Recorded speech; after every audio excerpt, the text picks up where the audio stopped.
नमस्कार, मैं रविश कुमार। उत्तर प्रदेश की राजनीति का तिलिस्म टूट गया है। यूपी को यूपी वाला ही समझ सकता है, इसके क्षेत्रीय नेताओं को कोई नहीं हरा सकता। यूपी की राजनीति ने इस धारणा को मजबूत किया कि राष्ट्रीय राजनीति में गठबंधन की राजनीति ही चलेगी कई दशकों तक। 2014 में प्रधानमंत्री मोदी के नेतृत्व में अमित शाह ने इसे ध्वस्त किया, फिर 3 साल बाद 2017 में दोबारा से ध्वस्त किया है। यूपी को गुजरात पसंद है या यूपी को मोदी और अमित शाह पसंद है, पता नहीं किसी ने यह नारा क्यों नहीं लिखा, लेकिन यूपी ने अपनी तरफ से यही लिखा है। यूपी को समझकर भारतीय राजनीति को समझने वाले कंफ्यूज हो गए हैं। फिलहाल यही लगता है कि यूपी को अमित शाह से बेहतर कोई नहीं जानता और यूपी प्रधानमंत्री मोदी से बेहतर किसी को नहीं पहचानता है। कांग्रेस और मोदी से पहले बीजेपी, बसपा और सपा में फंसी यूपी में अपने लिए रास्ता बनाने का तरीका खोज नहीं पाई। कई साल लग गए उसे भी। मोदी और शाह ने 3 साल के भीतर 2-2 बार इन दलों को किनारे लगा दिया। कांग्रेस गठबंधन करने के बाद भी 28 सीटों से घटकर 6 पर आ गई। बीजेपी की सहयोगी अपना दल 9 सीटें लेकर कांग्रेस से ऊपर पहुंच गई है। 11 सीटों पर लड़कर अपना दल ने 9 सीटों पर जीत हासिल की है। उसका स्ट्राइक रेट कांग्रेस से भी बेहतर है। जाट वोट के नाम पर बीजेपी को डराने वाली राष्ट्रीय लोकदल को अब एक ही सीट छपरौली में मिली है। बीजेपी ने 2014 में 300 से अधिक सीटों पर बढ़त हासिल की। 3 साल बाद 334, 324, 25 पर जीत मिली है। 62 सीटों पर बीजेपी के उम्मीदवार 50,000 से ज्यादा वोट से जीते हैं। यह जनादेश सिर्फ यूपी का नहीं है, बल्कि प्रधानमंत्री मोदी के कामकाज के लिए भी है। 2019 से पहले उन्हें जनता ने अपनी तरफ से थैंक यू नोट भेज दिया है। यूपी की जनता ने। यूपी की इस जीत की कहीं कोई समानता नहीं मिलती है। एक मामले में इसकी बिहार से तुलना की जा सकती है। नीतीश कुमार ने वहां अति पिछड़ा और महादलित की राजनीति की खोज की और घनघोर तरीके से उसे गढ़ा। यही एक पैटर्न यूपी में बीजेपी के साथ दिख रहा है। बीजेपी की इस जीत से एक लाभ उस तबके को मिलेगा या मिलना चाहिए जो यादवों और जाटवों के वर्चस्व की राजनीति के कारण नहीं प्राप्त कर सका था। गैर यादव, पिछड़ा और अति पिछड़ा वर्ग को भी सत्ता में हिस्सेदारी मिलेगी। उनके भीतर से भी सत्ता के लाभार्थी वर्ग पैदा होंगे। जब तक यह भूख बनी रहेगी, बीजेपी यूपी में राज करेगी। जैसे ही वर्चस्व के रूप में अति पिछड़ा कायम होगा, राजनीति इसे भी चुनौती देगी। फिर कोई नया समीकरण बनेगा, नया नेता सामने आएगा। फिलहाल यह समीकरण और नेतृत्व दोनों बीजेपी के पास आ गया है। बीजेपी के नेताओं ने बार बार कहा है कि ब्राह्मण बनिया की पार्टी अब गरीब और अति पिछड़ों की पार्टी बन गई है। इसके बाद भी बीजेपी को इतनी बड़ी कामयाबी नहीं मिलती अगर उसे सभी वर्गों से व्यापक समर्थन नहीं मिलता। 325 की कामयाबी में सब शामिल होंगे ही। बीजेपी ने अपने लिए जीत हासिल की है, लेकिन हारने वालों को राजनीति को समझने की चुनौती पेश की है। हार जीत होती रहती है, लेकिन यह वो जीत है जिसके सामने हारने वाला बिफर गया। अखिलेश यादव और मायावती की बातों से लगा कि वो हार देख तो पा रहे हैं, मगर हार का कारण समझ नहीं पा रहे। कभी अपने विकास से उनका यकीन उठ रहा है तो कभी ईवीएम मशीन से। 1980 के बाद से किसी पार्टी को इतना बहुमत नहीं मिला। 27 साल का पूरा राजनीतिक अनुभव और विश्लेषण बीजेपी की इस जीत से बदल जाता है। यह जीत इतनी बड़ी है कि उत्तराखंड में ही बीजेपी की अपनी बड़ी जीत पर भारी पड़ती है। मणिपुर और गोवा में भी बीजेपी चाहे तो सरकार बना सकती है, मगर वहां कांग्रेस बड़ी पार्टी के रूप में उभरी है। उमा भारती ने सुबह बात करते हुए एनडीटीवी से कहा कि प्रधानमंत्री एक नई आर्थिक संस्कृति विकसित कर रहे हैं, जहां अमीर और गरीब का झगड़ा नहीं है, मगर गरीब का चेहरा सबसे आगे है। वो एक ऐसी जनता तैयार कर रहे हैं जो सरकार पर आश्रित ना हो, अपने पैरों पर खड़ी हो सके। अमित शाह ने कहा कि बीजेपी की विचारधारा और प्रधानमंत्री की विकास की नीतियों की जीत है। पहले 2 चरण के चुनाव के बाद उन्होंने कहा था कि बीजेपी 125 में से 90 सीटें जीतेगी, लेकिन लोगों ने कहा कि यह कोई पॉलिटिकल स्टेटमेंट है। मगर 125 में से 115 सीटों पर पहले 2 चरण में बीजेपी ने जीत हासिल की है। ये वो दौर है जब जाट मतदाताओं के कारण बीजेपी को चुनौती मिलती हुई दिख रही थी। एकमात्र कारण नरेंद्र मोदी सरकार का परफॉर्मेंस। नरेंद्र मोदी जी के प्रति देश के गरीबों ने जो श्रद्धा रखी है, देश के गरीबों में जो श्रद्धा उत्पन्न हुई है, और एक बहुत बड़ा वर्ग भारतीय जनता पार्टी के साथ जुड़ा है। आज पूरे देश का गरीब नरेंद्र मोदी जी को आशा के साथ देख रहा है। 2.5 साल में ही इस देश के गरीब के जीवन स्तर को ऊंचा उठाने का जो प्रयास हुआ है, जो गरीब कभी कल्पना नहीं कर सकता था कि मेरे घर में शौचालय आएगा, मेरे घर में बैंक अकाउंट आएगा, मेरे घर में बिजली आएगी, मेरे घर में धुआं निकलकर गैस का चूल्हा आ जाएगा, एलपीजी आ जाएगा। हर बड़े नेता की जबान पर गरीब शब्द है। इस व्यापक और अभूतपूर्व जीत के क्षण में भी बार बार गरीब है। बीएसपी 19 सीटों पर पहुंच गई है। 1989 में जब पार्टी ने पहला विधानसभा चुनाव लड़ा था तो 13 सीटें पाई थी। जिस बीएसपी को राम जन्मभूमि के दौर में बीजेपी को हराने का गौरव प्राप्त हुआ, तब बीएसपी कहती थी मिल गए मुलायम कांशीराम, हवा में उड़ गए जय श्री राम। 27 साल बाद बीजेपी ने मुलायम और कांशीराम की बनाई पार्टी को हवा में उड़ा दिया है। राजनीति का न्याय भी प्रकृति के न्याय की तरह होता होगा। शायद बसपा के 5 साल उसके पास थे सोचने के लिए, वक्त मिला जो उसे वो सोच नहीं पाई। अमित शाह को यूपी को समझने के लिए बहुत कम वक्त मिला। 2013 से 17 4 साल में वो 2 बार जीत गए। हर जाति वर्ग में बीजेपी को भयंकर समर्थन मिला है। अनुसूचित जाति बहुल विधानसभाओं में 84% सीटें बीजेपी को मिली हैं। ओबीसी बहुल विधानसभाओं में 78% बीजेपी सीटें जीती है। जाट बहुल 90% सीटों पर बीजेपी ने जीत हासिल की है और यादव बहुल 65% सीटों पर बीजेपी ने जीत हासिल की है। शहरी क्षेत्रों की 82% सीटों पर बीजेपी को जीत मिली है। कहा जाता है कि ये शहरी पार्टी है, लेकिन ग्रामीण क्षेत्रों की 80% सीटों पर बीजेपी जीत गई है। एक तरह से देखें तो 2017 का मोदी वेव 14 के मोदी वेव से भी बड़ा हो गया है। 2014 में बीजेपी को 337 सीटों पर बढ़त मिली थी, लेकिन सपा कांग्रेस को गठबंधन को मिलाया तो 310 सीटें थी। नतीजा क्या आया? बीजेपी को 324 सीटें मिली। 2014 की तुलना में इस बार 14 नए सीट अतिरिक्त सीट मिल गई है। नए पैमाने से अगर यूपी को नहीं देखा गया तो इन महाजनादेश के साथ नाइंसाफी होगी। अनुसूचित जाति के मतदाताओं में से 41% ने बीजेपी को पसंद किया। बीएसपी को सिर्फ 25% अनुसूचित जाति के मतदाताओं ने पसंद किया है। जाट मतदाताओं में से 45% ने बीजेपी को पसंद किया है, 21% ने बसपा को और 22% भाजपा को। यादव मतदाताओं में से 38% बीजेपी को पसंद किया उन्होंने, 32% सपा कांग्रेस को और 22% यादवों ने बीएसपी को भी दिया है। जनरल मतदाताओं में से 44% बीजेपी को, 24% सपा को और 21% बीएसपी को। यह आंकड़ा बता रहा है कि यूपी की राजनीति में जाति की कोई एक घेराबंदी गोलबंदी नहीं है, ना कास्ट है, ना कोर कास्ट है, ना मिसलेनियस कास्ट है। तो हम प्राइम टाइम में बात करेंगे। हमारे साथ अमिताभ सिन्हा हैं, शिवम विज हैं और प्रशांत झा हैं। शिवम विज हफिंगटन पोस्ट से जुड़े हुए हैं और प्रशांत झा जुड़े हुए हैं हिंदुस्तान टाइम्स से।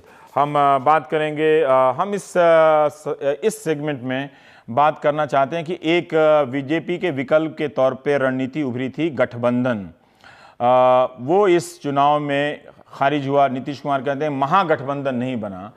मैं आपसे जानना चाहता हूं कि आपकी क्या राय है कि क्या बीजेपी का विकल्प हमेशा गठबंधन की राजनीति में ही हो सकता है क्या विरोधियों के पास? कई बार लगता है कि ये विरोधियों के लिए एक सस्ता और आसान सा रास्ता हो गया है जो जनता अब समझ गई है। रवीश जी, आपकी बात से जो मुझे स्पष्ट लग रहा है कि आप शायद गठबंधन की बात को नकारने की कोशिश कर रहे हैं। मैं तो उल्टा कहता हूं, गठबंधन के कारण ही भारतीय जनता पार्टी जीती है। लेकिन ये गठबंधन राजनीतिक दलों का नहीं था, ये गठबंधन जातीय समीकरणों का जो कहते हैं इंद्रधनुषी गठबंधन है। और ये गठबंधन भारतीय राजनीति को एक नई दिशा देगा। इस गठबंधन में देश हित सर्वोपरि है और गरीबों का हित सर्वोपरि है। आपने एक अंडरलाइनिंग स्टेटमेंट दिया है ये कहते हुए कि गरीबों की सब बात कर रहे हैं, गरीबों की बात कर रहे हैं। मैं आपको आशा से ये कह रहा हूँ कि 2024 का जब चुनाव होगा तब गरीब शब्द का प्रयोग नहीं होगा, क्योंकि 70 सालों में सिर्फ गरीब को बेचा गया है। और अब गरीबों की बात करके जब नरेंद्र मोदी जी और ये भारतीय जनता पार्टी की जो केंद्रीय सरकार है जब आगे चल रही है तो वो क्रियान्वयन के रूप में दिखा रही है, क्रियान्वित करेगी वो चीज़ें जिससे कि गरीब आश्रित न रहे, वो आत्मनिर्भर होकर गरीब की श्रेणी से बाहर निकलेगा। और 2024 का चुनाव, मैं 2019 का चुनाव नहीं कर रहा हूँ, 2024 का जो चुनाव आएगा उसमें भारतीय परिदृश्य से जैसे पश्चिम में गरीब शब्द नहीं होता है, भारत में भी गरीब शब्द नहीं। अमेरिका में 15% लोग अभी भी गरीब हैं। नहीं तो गरीब की परिभाषा, प्रोफेसर पढ़ाते हैं वो गरीबी रेखा से नीचे, गरीबी की परिभाषा, गरीबी की परिभाषा बदलेगी। कहीं भी गरीबी समाप्त नहीं हुई दुनिया में। गरीब ये दो बात आपका महत्वपूर्ण है कि आप गरीब को ही नहीं रेखांकित कर रहे हैं, बल्कि आप ये भी कह रहे हैं कि हम करने वाले हैं और हम करेंगे 2024-19। मतलब आप अपनी उस प्रतिबद्धता को छोड़ नहीं रहे हैं, तब भी जब आपको जीत मिली है। सुरजेवाला जी, राहुल गांधी ने बार बार इस गरीब शब्द को उठाया और घेरने की कोशिश की कि नरेंद्र मोदी गरीबों के नेता नहीं हैं, लेकिन वहां सबसे ज्यादा विश्वसनीय नेता के रूप में वही उभरे हैं। तो आपका गरीब नहीं चला और आपका गठबंधन की राजनीति नहीं चला। क्या आपको नहीं लगता कि इस आसान रास्ते को अब छोड़ देना चाहिए गठबंधन की राजनीति को? कोई मौलिक रास्ता, मौलिक मुद्दा और अपने भीतर परिवर्तन करना चाहिए, जिससे लोगों को लगे कि हाँ, अगर कोई उसे विकल्प की तरफ देखना भी है और दिखे भी तो वो थोड़ा नया लगे और विश्वसनीय लगे पहले से कहीं भी। रवीश जी, आप सबसे पहले तो पंजाब के साथ आप चर्चा कर रहे थे गोवा और मणिपुर की। मैं सिर्फ ये बता दूं कि गोवा और मणिपुर में भी पंजाब के साथ साथ यानी 3 राज्यों में कांग्रेस सरकार बना पाएगी। अब ये लगभग स्पष्ट है और ये सबने मान भी लिया है। 2 प्रांत हम हारे, उत्तर प्रदेश सबसे बड़ा प्रांत है। मेरे आदरणीय साथी को सबसे पहले मुबारक, भारतीय जनता पार्टी को भी मुबारक, आदरणीय मोदी जी को भी मुबारक। ये सच है कि सपा और कांग्रेस का गठबंधन, अखिलेश जी और राहुल गांधी जी ने जो एक नई राजनीति का पदार्पण करने का प्रयास किया और 10 बिंदु विकास के लेकर आए, धर्म और जाति से अलग होकर, वो उनको स्वीकार नहीं किया और मोदी जी को स्वीकार किया। हाँ। हम शर्तिया अपने अंतर्मन में झांकेंगे, समीक्षा भी करेंगे। मेरा सवाल सुरजेवाला जी ये था कि आप एक आसान रास्ता ढूंढ रहे हैं कि अगर नरेंद्र मोदी की राजनीति का या उनके काम पर सवाल उठाना है तो जनता के बीच सीधे जाकर भिड़ने का, विश्वसनीय तरीके से भिड़ने के अलावा आप कोई गठबंधन कर लीजिए, किसी से भी हाथ मिला लीजिए, ताकि वो अंत में गठबंधन तो कर लेते हैं लेकिन जो बुनियादी सवाल खड़े होते हैं या बीजेपी जो चुनौती पेश करती है वो फिर भी रह जाते हैं, क्योंकि गठबंधन के भी अपने बहुत सारे कॉन्ट्राडिक्शंस होते हैं। तो कब तक आप ये सस्ता रास्ता और आसान वाला रास्ता चुनते रहेंगे?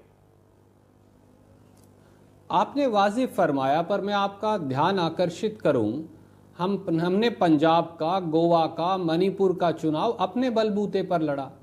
हम गुजरात हो, राजस्थान हो, छत्तीसगढ़ हो, मध्य प्रदेश हो, महाराष्ट्र हो, आंध्र प्रदेश हो, केरल हो, ये सारे प्रांत जो हैं, असम हो, पश्चिम बंगाल में इस बार गठबंधन हुआ, हम सब अपने बलबूते पर लड़ते हैं।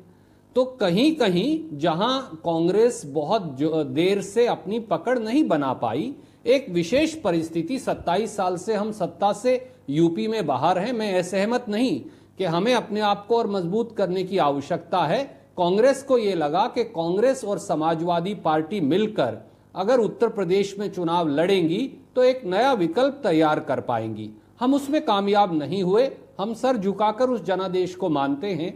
हम जरूर देखेंगे कि हमसे कहां कमी रही और अपने आप को और बेहतर बनाने का प्रयास करेंगे। लोगों की आकांक्षाओं पर खरे उतरने की कोशिश करेंगे, उनकी आवाज बनने की कोशिश करेंगे और सकारात्मक सहयोग भारतीय जनता पार्टी को उस एजेंडा को पूरा करने के लिए जो विकास का एजेंडा और वायदे मोदी जी ने किए हैं उसमें सहयोग भी देंगे। ठीक है प्रशांत, आपको घूमते समय कहीं लगा गरीबों के बीच में कि बीजेपी और नरेंद्र मोदी, अगर उमा भारती के उस शब्द को हम लोग सुबह भी इस्तेमाल कर रहे थे कि इनके बीच से कोई कार्ल मार्क्स उभर रहा है, कहने का मतलब है कि कोई एक ऐसा नेता उभर रहा है जो ज़्यादा विश्वसनीय तरीके से गरीबों के बीच एक उम्मीद पैदा कर रहा है और साथ साथ पहले वो काम भी कर रहा है, जैसे गैस का सिलेंडर बटा या जो भी योजनाएं, बिना योजनाओं के तो 2.5 साल में लोगों का इतना यकीन तो नहीं हो सकता है ना, ऐसे कैसे हो सकता है? देखिए, मैं जब नोटबंदी का निर्णय हुआ उसके बाद जब मैं उत्तर प्रदेश घूम रहा था, खास करके पूर्वांचल में, तब मुझे ये समर्थन दिखा, तब गरीबों में भी दिखा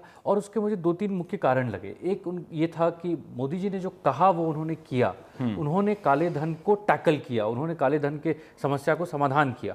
दूसरा था कि नहीं, हम परेशान हैं, वो लोग मान रहे थे, पर हमसे ज़्यादा परेशान अमीर हैं। ये हमारा आदमी है, ये ज़मीन से जुड़ा हुआ आदमी है, हमारी बात समझता है, अमीर से लड़ रहा है। ये एक जो क्लास का हम जो एसोसिएट करते थे भाजपा को क्लास से भी, वर्ग से भी, एक वर्गीय परिवर्तन भाजपा के चरित्र में उस पॉइंट से लग रहा था। और तीसरा एक ये भी एक सेंटिमेंट हम लोग पकड़ पा रहे थे तभी कि जो इससे फायदा होगा देश को, वो फायदा इवेंचुअली गरीबों को मिलेगा। वो या तो धन ट्रांसफर होगा या उससे गरीबों में इन्वेस्टमेंट होगा। ये नवंबर की बात मैं कह रहा हूँ। दिसंबर तक आते आते ये ऊर्जा, ये उत्सुकता कम हुआ था इस निर्णय को लेके। तभी भी मोदी जी के प्रति आक्रोश नहीं था, ऊर्जा नहीं था, पर आक्रोश भी नहीं था। ये अब इस चुनावी दौरान में हमें इस प्रकार का हवा तो नहीं दिखा गरीबों के बीच, पर ये हमारी कमजोरी है कि हमें नहीं दिखा, क्योंकि हवा तो सही। पर ये गरीबों में इन्होंने ये भाजपा का एक सोशल एक्सपेंशन, हम बहुत नॉन यादव ओबीसी की बात करते हैं, सोशल एक्सपेंशन कास्ट के हिसाब से तो हुआ ही है। हमारे डेटा है उसके हिसाब से तो यादव जाटव सबने बीजेपी को दिया है, मतलब सबने अपने अपने नेताओं को छोड़कर एक बीजेपी को दिया है लोकसभा की तुलना मैं में। यही कहूंगा कि सोशल एक्सपेंशन के साथ ये क्लास एक्सपेंशन भी हुआ है।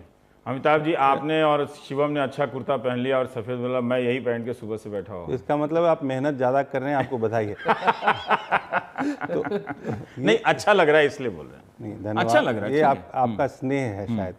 मैं अभी इस बात पे जरूर दोबारा बोलना चाहूँगा कि भारतीय राजनीति अब एक नई दिशा ले रही है, और ये जो जाति, धर्म, संप्रदाय, क्षेत्र, इससे ऊपर उठ के देश को एक इकाई के नाते जो देखने की मानसिकता और जो एक स्वीकार्यता बढ़ रही है इस मानसिकता की, ये 2019 के चुनाव का प्रिल्यूड है।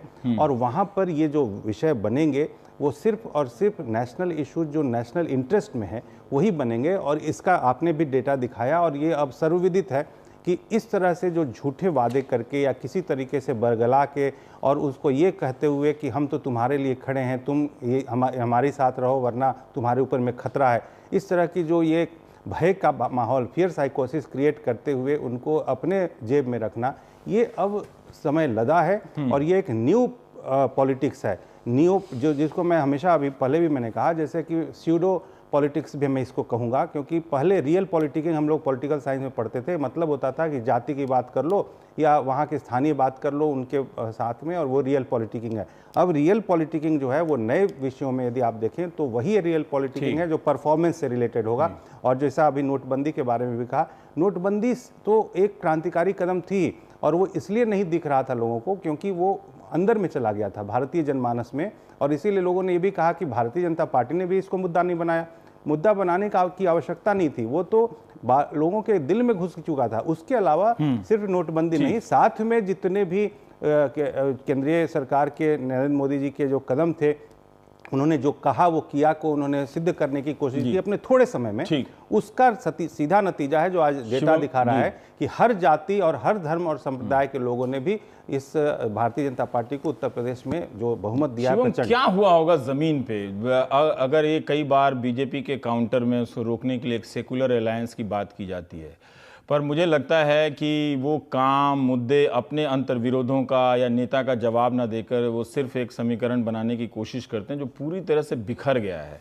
मतलब आप किसी भी सेगमेंट में देख लें, अगर वो देखें तो अगर अनुसूचित जाति के वोट को देखें तो पता चलता है, हालांकि मायावती ने 1% ज़्यादा वोट गेन किया है, सपा ने भी 1% ज़्यादा वोट गेन किया, लेकिन इसके बाद भी वो पूरा बिखर गया है बीजेपी का जो समर्थन है।